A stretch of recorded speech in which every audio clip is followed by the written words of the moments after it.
So hi, everyone. Welcome so much. Thank you so much for being here today. My name is Nora Stewart, and I'm the manager of our California Climate Friendly School Food Program with Friends of the Earth. We have been talking about this series all school year long, I feel like. We originally were going to implement this in the fall, and then we're like, well, there's so much going on with supply chain challenges and labor shortages. Let's move it to the spring because that will be easier. It'll be much better in the spring. And then of course, here we are, it's the spring. I don't know if anything is better, but we really thought it would still, despite everything, just be a really good opportunity for us to come together. I feel like with a lot of school food webinars, it's really like a webinar. And so it's very PowerPoint focused. And we really want to generate more conversations that really occur that happened in person that we're kind of missing out on. And so how can we connect together and really kind of talk about some of the great work that we want to do in terms of shifting to more climate friendly food, but there's so many barriers right now. So Maya, if you can go to the next slide. So please feel welcome to introduce yourself in the chat, say hi to everyone. And I'm needing, it's like the middle of my week, so I'm needing some like inspiration. One of the questions I had for everyone is, what is bringing you joy right now? What is like something that you are like, it makes your day and it like really gets you out of bed every morning and makes you excited. And then, please introduce yourself. I want to also mention for anyone joining, and the reason why we did kind of this registration process is because this series is a 6-part series and it's really going to be discussion focused. In a minute, I am going to turn off the PowerPoint. We're going to get into breakout groups. We're going to come together. We're going to have conversations. So you're welcome to keep your video turned off right now. But when we enter into the discussion part of it, it'd be great if you could turn on your video, talk to one another, and just be a part of it. And then the last thing is we would like to record this call, but I just wanted to kind of mention that we do not plan on sharing the conversations that we have out with anyone who's not a part of this learning series. The reason why we are planning on recording is for some of these PowerPoint presentations that we're sharing, we would probably just take that piece of it to share out with like the larger public. In terms of like all the deeper discussions that we have, we plan on keeping that more internal to these calls. Is that an issue for anyone? Feel welcome to come off mute or type that in the chat. All right. I'm seeing a lot of really good like joy, like things that are sparking everyone's joy in the chat. It's making me really happy. Go to the next slide, Maya. And then, so the format real brief, I'm going to do a quick presentation. Then we're going to really spend the majority of the time in breakout groups and then kind of come all back together to have conversations together. And then, brainstorming for future, this is a 6-part series. So really talking about what is it that you want to hear? What goals do you have in terms of shifting to climate friendly meals, and what steps, how can we best support each other? Next slide.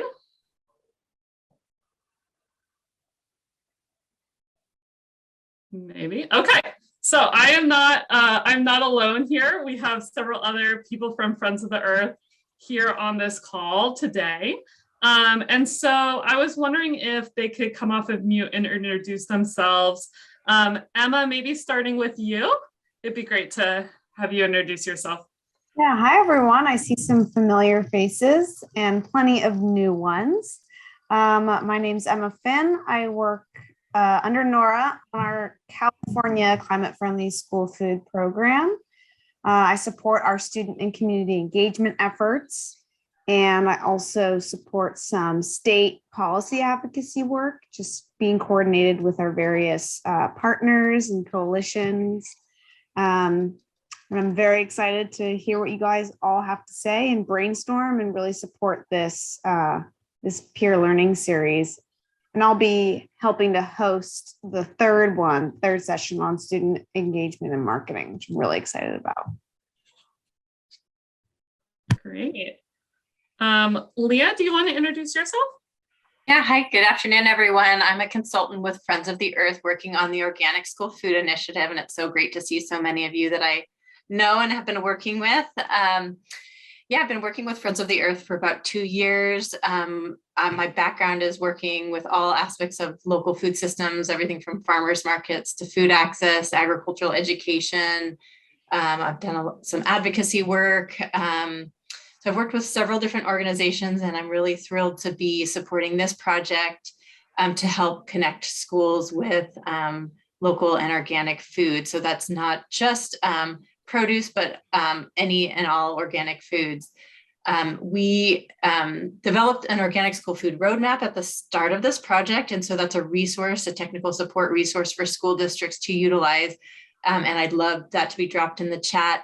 And my focus really now is to provide technical support to school districts. So I work one-on-one with school food service directors and procurement specialists and folks on your team to help you achieve your organic procurement goals. So whether it's you want to get organic chicken or you want to get, specific organic produce items or lentils, I work with you to try to help get that happening. And we're also really excited to have school districts able to buy more and more organic produce items through DoD Fresh. That was an initiative, a project that I worked on with the Friends of the Earth team to get more organic options available through DoD Fresh. So we're not just talking about, general funds being channeled into more organic purchases, but also your entitlement dollars. So would love to work with any of you who are participating in this webinar if you're interested in getting technical support for organic procurement.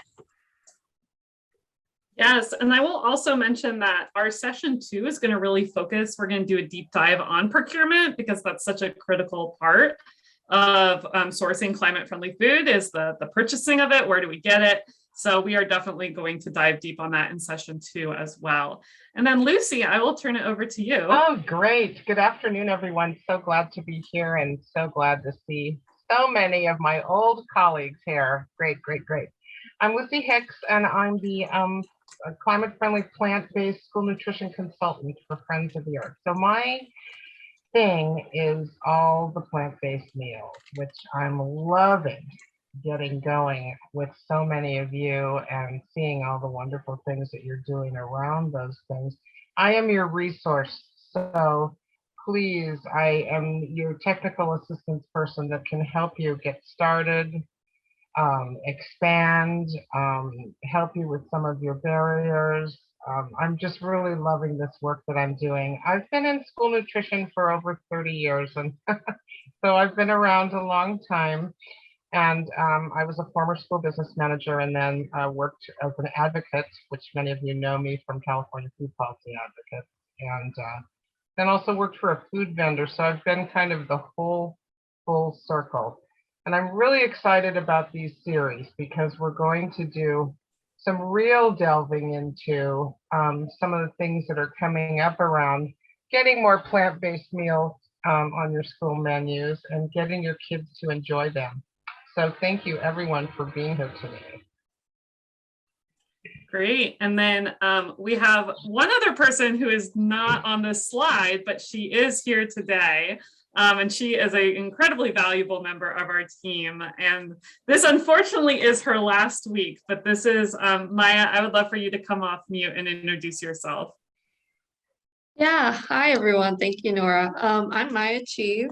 I'm currently pursuing my bachelor's in environmental science and policy, and I'm the climate-friendly school food intern currently at Friends of the Earth, and I work under Nora. Yeah. Yeah, Maya is she's doing all the behind the scenes work, so we really appreciate her, and we are going to miss her. If you go to the next slide. So I think I mentioned I'm Nora, but I want to quickly share what is giving me joy right now, which is our neighborhood cat. I have a neighborhood cat who lives next door to us, and every day in the morning at 8 o'clock in the morning, he meows at the front door and then wants to come in and then spends the entire day with us. So he is actually, I don't know if you can see my screen, but he is right here sleeping on the windowsill. And it just brings me so much joy to have a cat, but not really have a cat. It's great. So this is Gimli for those of you who, stay with us throughout the series. Gimli he might be popping by our video. All right, next slide, Maya.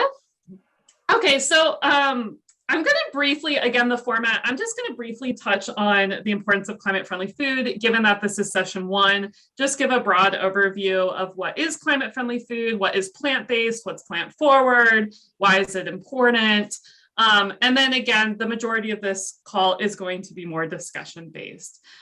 So for those of you who are not familiar, Friends of the Earth has a 3-part definition of what climate-friendly food is. The first part is food that has a low carbon and water footprint. And this is really food that is plant-based or plant-forward. The second part of our definition is really food that uses organic farming practices that sequester carbon from the soil.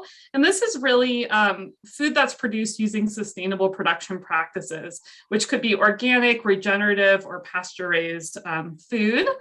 And then we don't want food and food packaging to end up in the landfill. So this definition also includes reducing food packaging and food waste, because we know that that is a really important part of climate solutions. Next slide. And so we've incorporated this 3-part definition all throughout our series. We're going to be talking about all these different things in terms of incorporating plant-based, incorporating more organic, and then our session. So this session and next session is really going to focus on menu development and procurement. Our third session is going to really dive deep into resources for student engagement and marketing. And then our fourth session is going to focus on food packaging and food waste reduction strategies, which I know is something a lot of people are really interested in. And like, how do we reduce food waste? How do we reduce food packaging waste? What are small steps that I can take? So we're going to dive into that on session 4. Session 5, a big part of everyone's jobs is managing our teams right now. And how do we get buy-in from our school community around climate-friendly food? So we're going to talk about that in session 5. And then session 6 is really going to be focused on policy. We have a couple of really important bills coming up at the end of the spring, beginning of summer. So we're going to have some really cool updates for everybody around that as well. Next slide. So why are we talking about climate-friendly food? Believe it or not, food is a major driver of climate change. This up here is a graph from the EPA of the total greenhouse gas emissions. And you can see the green chunk, the orange chunk, that's 24%. So food and agriculture really is nearly a quarter of all greenhouse gas emissions. And that's not including the shipping and transportation of food or the packaging of food. The UN estimates that actually within our global food system, food greenhouse gas emissions accounts for over a third of all greenhouse gas emissions. So food plays a huge role. I think we often put attention on some other areas, but food is a really huge part of ways that we can really kind of make shifts in terms of our carbon footprint. If you go to the next slide. And specifically in terms of livestock, livestock accounts for about 14.5% of global emissions, which is larger than all of the exhaust from all vehicles, whether that's the tailpipe emissions from planes, trains, cars, trucks. If you think about all of that emissions combined, livestock accounts for even greater than that. And if you go to the next slide. And you can see here, there's a really quick chart.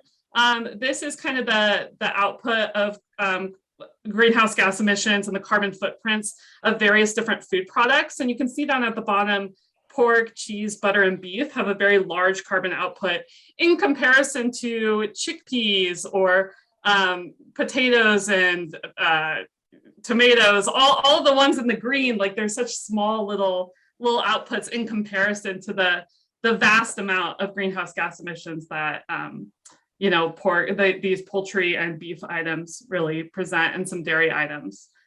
Go to the next slide. But, you know, and I think this is why we're all here. School food can make a really huge difference.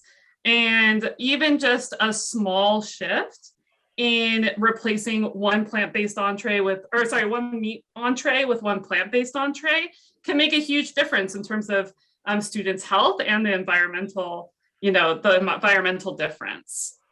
Next slide. And I think just quickly, I want to throw this up. This is one of my favorite graphics that we have with Friends of the Earth. We did calculations and found that if every school district in California swapped one beef burger with one black bean burger on their menu once a month, so even just once a month, we would save 220 million pounds of carbon dioxide, which is equivalent to taking 22,000 cars off the road. So you all have just such a huge difference, even in making very small shifts. It can make a really huge difference to the health of our planet.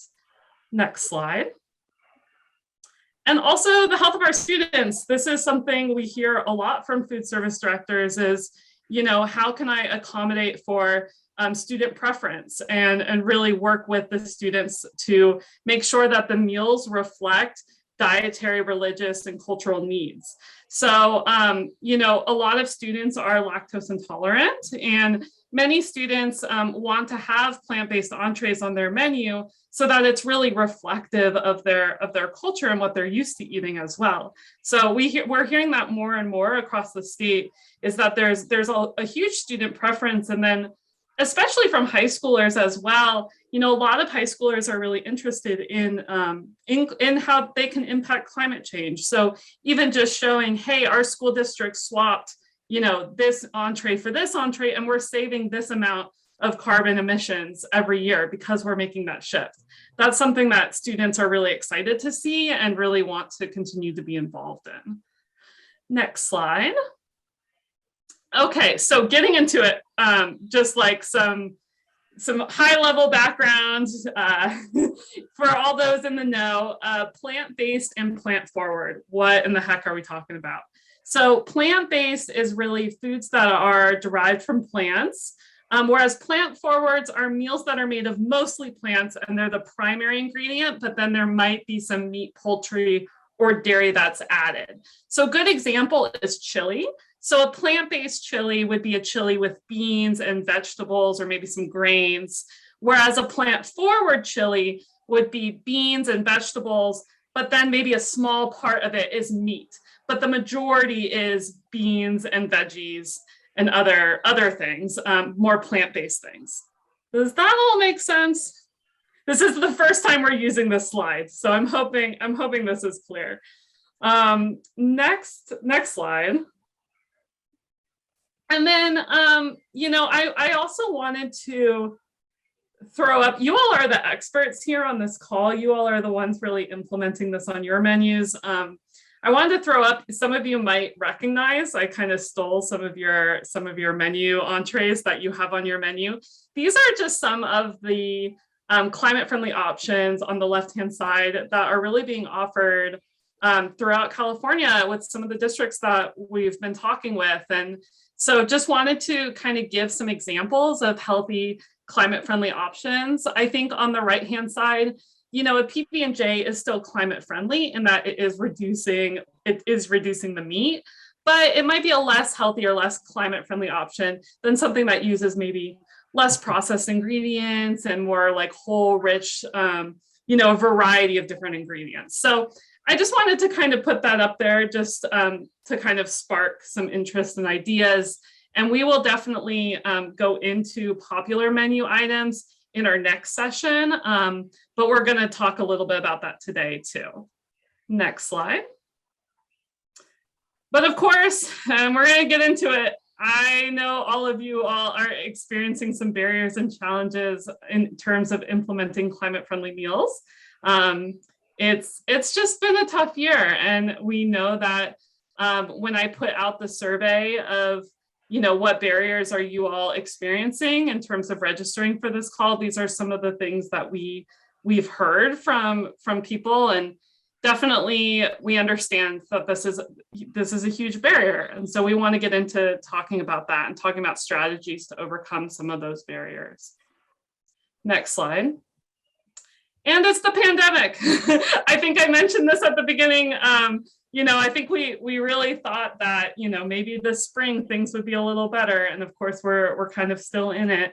And I just wanted to throw up a few comics of how I'm totally feeling.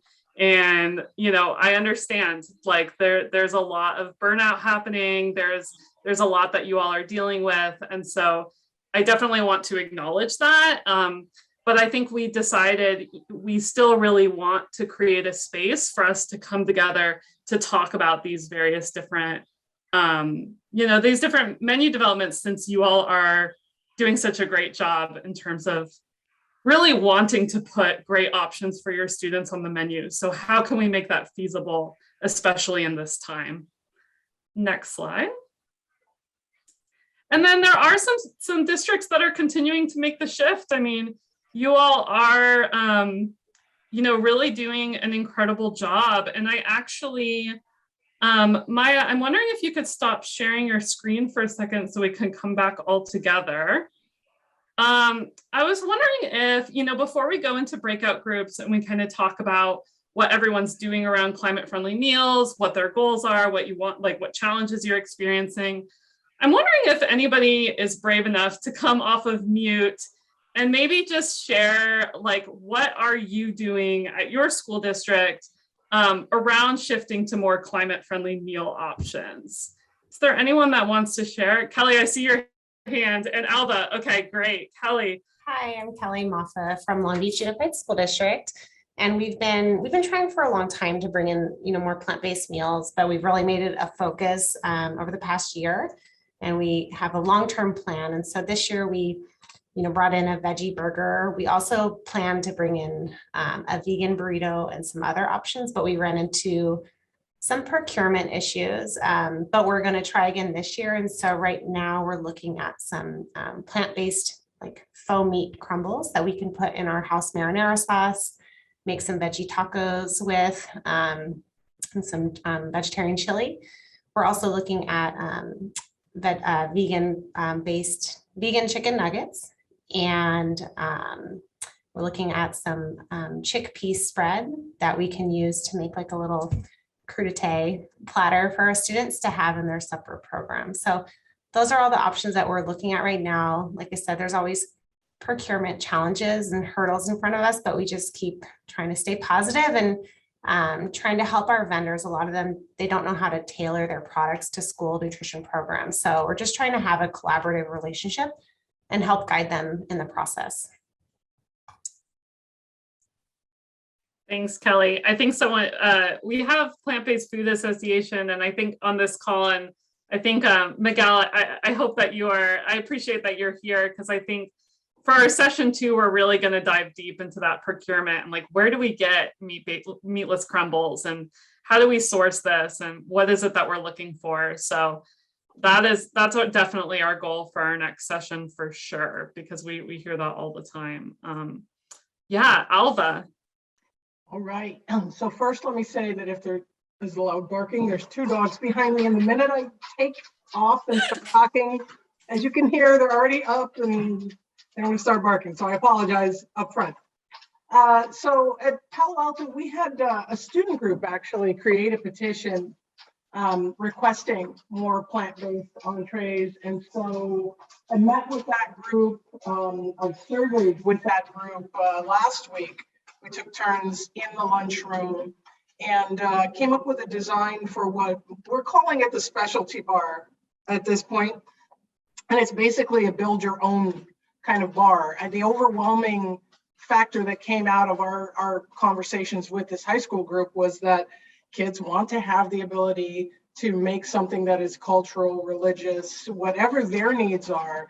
So from my perspective as a director, it makes no sense. I mean, it's not that I don't want to put the vegan chicken nuggets on there. We're going to go ahead and put those items in, on different days, but I want to give them the opportunity to tailor something to exactly what they want to eat.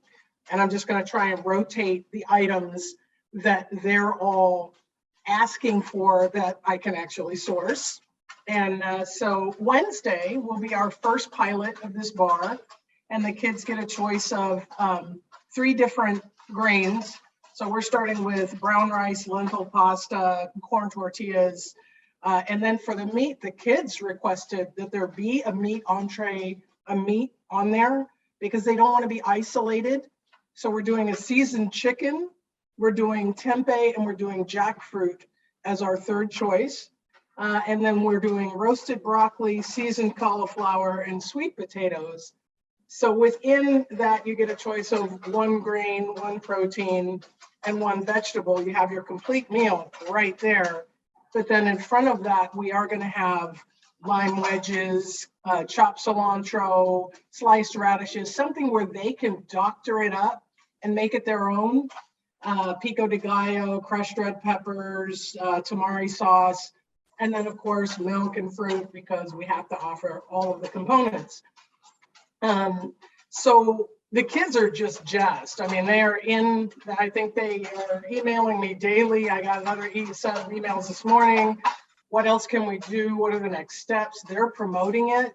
And they want to be in the room to help get kids through the line. And we're hoping that this won't overtake everything else, but that we can kind of fracture it into multiple lines and run it, because I do think it's just going to be out the door popular, because you can build whatever is your thing. It's tailored almost specifically to them. And then we put in a suggestion box for them to ask for additional things so we can continue to rotate it and keep it fresh. So that's what we're doing. Just a little bit of things that you're doing over there, Alva. We're getting a lot of positive feedback in the chat. Everyone wants to come over to your school to try these options. It sounds delicious. A reimbursable meal and have it still fit the guidelines, but still fit their needs at the same time, so that I just don't want to put something out there and have them go, okay, you're just giving me the cursory whatever. You know, I really want them, they asked for it, so let's see if I can keep it, special for them. That's amazing, Alba. Wonderful. Thank you so much for sharing that. We appreciate it. And Juan, I see your hand is up. We know you're doing some amazing things at your district. Oh, you are muted here. Let me unmute you. Try to. Can you hear me? Yes. All right. So we've been trying vegetarian, vegan items for some time. And, we always offer it. And then we offer it right next to the burger or the meat item. And most of the kids go towards the meat items. And so this last fall, I said, you know what? We're going to take one school and we're going to go all vegetarian. And it's a K-8 school. And we're going to take December because there's not that many serving days. And we're going to say, we're just going to see what the kids say. And it was kind of eye-opening, right? There's no barrier of kids having to pay. So they were all eating for free. So we offered different items. Our chef came up with all these incredible foods, and our sales did dip about 10%. There was a lot of complaints probably the first week. Slowly, they started saying, well, this isn't that bad. The vegetarian chili actually tastes good. And then slowly it went to maybe our sales dropped 6%. And so it has me revisiting the whole thing, right? Should I try it again? Should I not advertise it and just slip it in? Don't know, because we're trying to change eating habits. And if I'm putting, for a meat eater, if I put a vegetarian item right next to them, they might not be inclined to try it. And so I don't really have an answer, but it was a lot of fun. And I'm probably going to try it again, probably a different school, to see how it works. At the high school, we got a brand new serving area, brand new, looks beautiful, looks retail. And what we're going to do is kind of we're going to hopefully make it a vegan corner. And we want to do all these plant-based items over there and see what happens, and see if kids respond, see if we capture more kids. And so really what we're doing is just duplicating what's happening out there with restaurants, seeing what's happening in the food service industry as a whole. And we're just trying to keep up. And, right now it's probably the best time to play with all this, because everybody eats for free. We've never fed so many meals at Vacaville. I mean, before the pandemic, I think we were serving maybe 8,000 meals a day, and now we're serving maybe 13,000 meals a day. And so there's all kinds of opportunity to hopefully to change these eating habits. So don't have an answer. Didn't say it was highly successful, but we'll probably try again. That's Great. it. I appreciate that. And I appreciate the honesty, Juan. Thanks for speaking up and for trying something new. You know, like, why not? Let's try it, right? And see how it goes. Cassidy, I see your hand is up. I'm so glad you raised your hand, because I would love to hear from you as well. Hi everyone. Sorry, I'm out at one of our garden clubs actually. So I've got an intern helping us lead it, which is great. So I'm able to be present here. Really what I want to say is we went through a period during COVID, which of course everyone's probably going to echo this, that the plant-based was not impossible, but having to do the bulk food, it just really kind of took a back burner for us. Then we were connected with Friends of the Earth. And what we realized is staffing was still an issue for us. So we wanted to, right now, the individually wrapped is just the easiest, right? So what we're moving into is making sure that we're fully staffed. We just heard today from our high school that because we are almost fully staffed, we're going to open back up that taco bar option that we used to have, kind of like a build your own. So what I'm getting at is that in our district, what we realized is that it was just lack of staffing and also lack of like staff education. So one of the things that we're actually going to apply for the Friends of the Earth micro grant is for actually training our staff in some of those culinary skills that would make plant-based meals easier to make, and that would kind of empower them and make them feel like we don't need the individually wrapped, we don't need the pre-cooked, we can do this scratch plant-based items. So yeah, that's kind of where we're moving to. So we're going to start to do some taste tests with our students, see what plant-based items they like. And we're also going to do some taste tests with our staff so that they know what stuff is tasting like when it's a finished product. So as of right now, we haven't really put any plant-based out on the serving line, but I'm kind of glad that we didn't, because I think that having our staff fully equipped was really our first step. And so I'm really excited to be here for the next 6 weeks and chat with everybody, or 6 sessions rather, and learn with everyone as we move into, okay, now we have most of our staff in place. We lost like 15 staff at one point. And so now we're ready to kind of jump back into the more of the prep side as opposed to just the individually wrapped.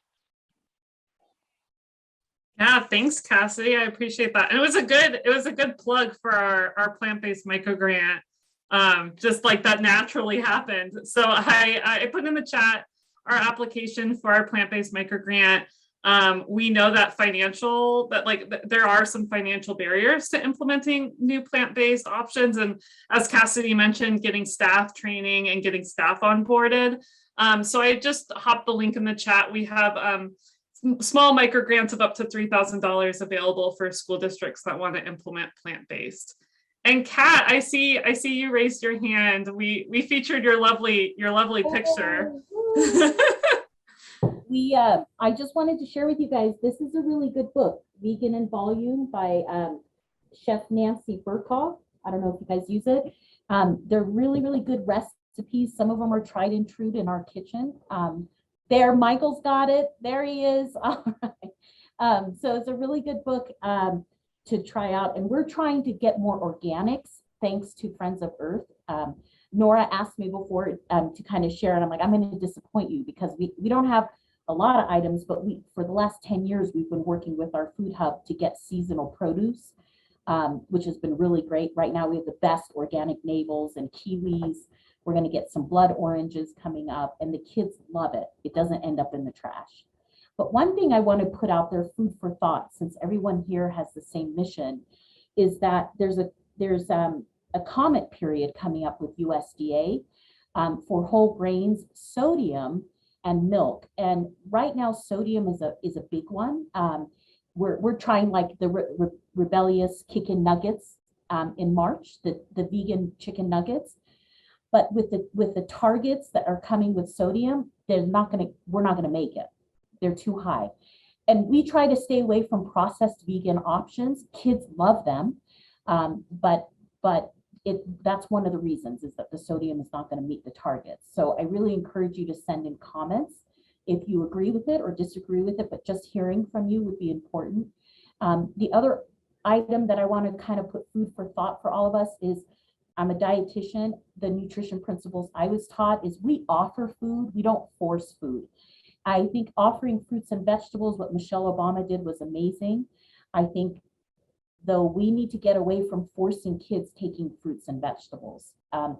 I think it's a bigger conversation, but we're all trying to decrease the impact on climate. And for us in Tahoe, we can't even compost here. We have to ship it up almost 75 miles away. And so it's defeating everything that we're trying to really do. And I think as directors, as food service workers and providers, we offer the good stuff, but we shouldn't be forcing kids to take the items they don't want. And we just need to do better in terms of educating our kids. That's it. That's what I want to put out there. But thank you for having me. Sounds good, Kat. And our last session too, session 6 is going to be really kind of focused on that like policy work and what can we do together as a group. This is, yeah, Kat mentioned, I did email some people ahead of time, and by ahead of time, I mean like 15 minutes ago, to be like, hey, wanna, speak up on this call. So I appreciate y'all kind of chiming in, but this is kind of the format that this call is going to really start to take is my vision, is that we're all just here kind of having a conversation together. But of course, we are not all extroverts. And so I understand, like, we don't all want to come off mute. And so I'm going to, Maya, do you mind sharing the PowerPoint again? I'm going to have us kind of do, I think going into this next portion is really focused on breakout groups. And then we'll kind of come back together as a group to really talk about what it is you all discussed. So Maya, if you go to the next slide. So yeah, let's talk about it. Let's share what's challenging. What are your best practices? And just network and connect with one another. And feel welcome. I appreciate the book suggestion that Michael had around like what resources do you have? What has really helped you kind of make a start to all of this? And then I promise you, in future sessions, we are going to do a lot of resource sharing. I know Emma's session around student engagement marketing is like chock full of resources, and procurement, we're gonna have a lot for you in terms of popular recipes, things like that. But I want to first start with us just having a conversation. What's going on? Are you even doing anything? Is it too much right now? What are small steps that you are taking? Maybe it's really big steps. We really want to hear about it. So if you go to the next slide. So this is kind of our first breakout group, and I'm going to have Emma put everybody into breakout groups, and I will drop the questions into the chat. I think if we could all, for your breakout groups, just kind of go around, share what brought you here. Why are you here? why do you want to be here? What brought you? I know everyone's really busy, so why did you join? What have you done so far to implement climate-friendly food? What's been a success? What's been a challenge? And, have your students been receptive? How have students been in terms of your efforts? Do you think that they would be receptive to these kind of foods? So with that said, Emma, if you could put us in the breakout group, I'm going to give us some time. I'm going to give us about 15 to 20 minutes. So here is our Padlet. And what you can do is you can just press the little plus sign and just kind of answer some of these questions, and it will populate. And then you can also, there's a little heart when somebody adds something. So I'll kind of do an example, one thing I would like help on, and then it will show kind of this, and you could do like a subject, and you can just write in the subject what it is that you are really wanting help on.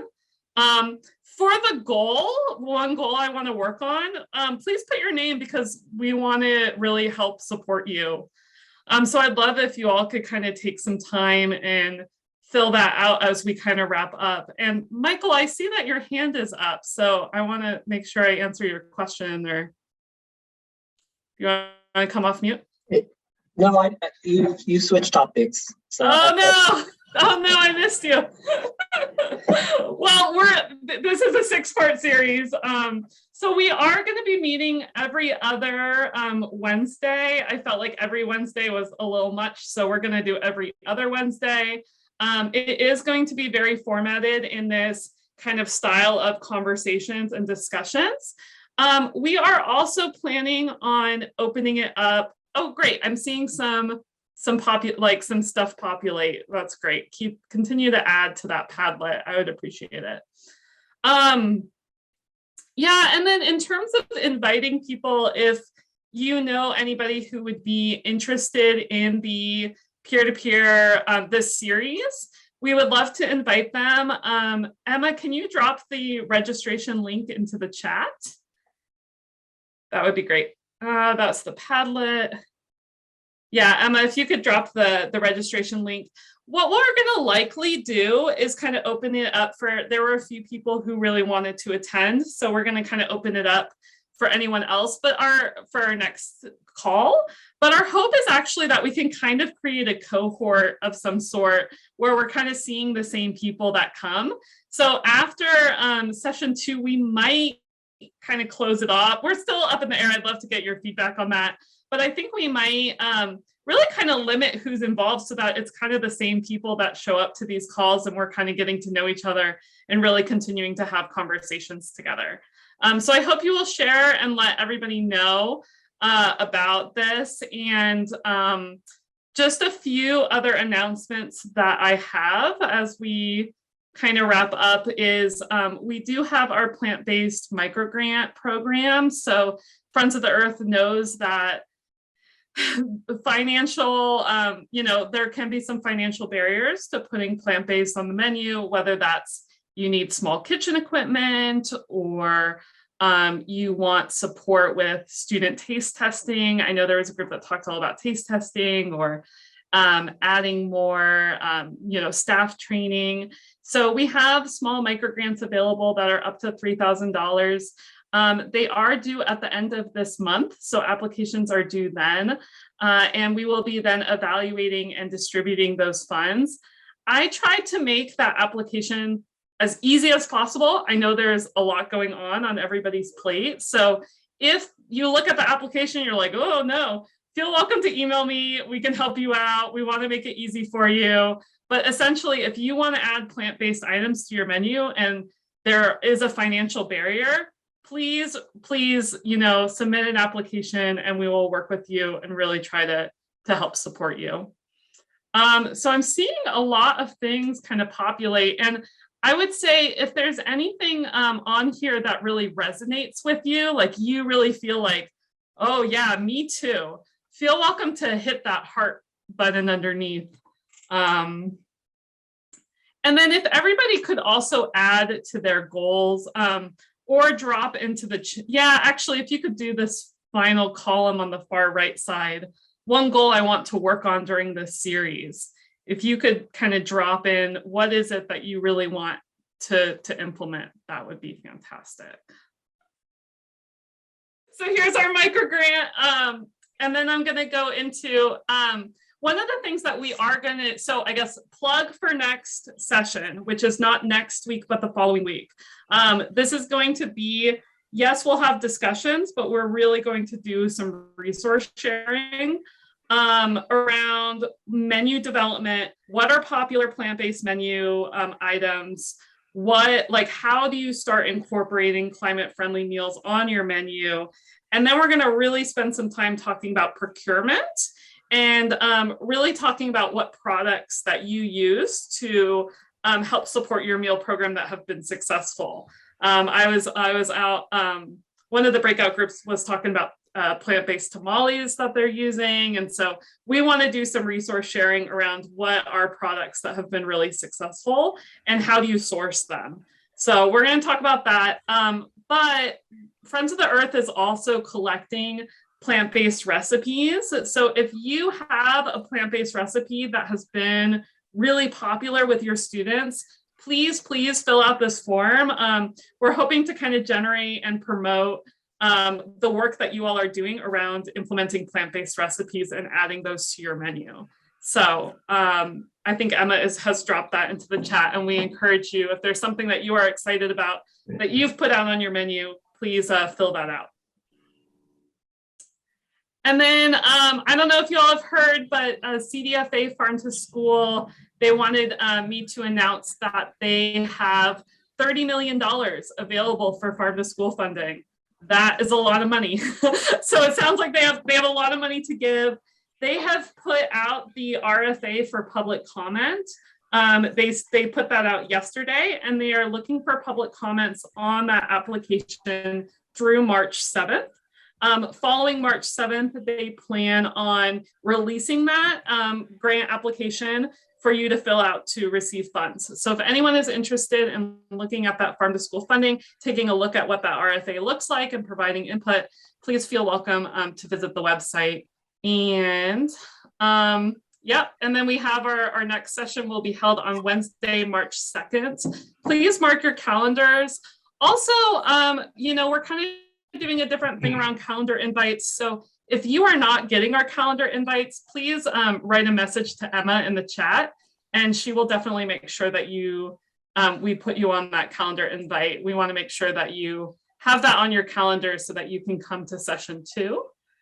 And then this is our whole agenda. You can find a detailed schedule at www.fo.org/peer learning agenda if you want to see what the full schedule is with some details. And then we are all available, our whole staff, but I'm just kind of throwing up my email. If there's any suggestions for future calls, anything that you really want to talk about, this really should be a time for all of us. So if there's other things that you want addressed, please email us at, and I just put my email there.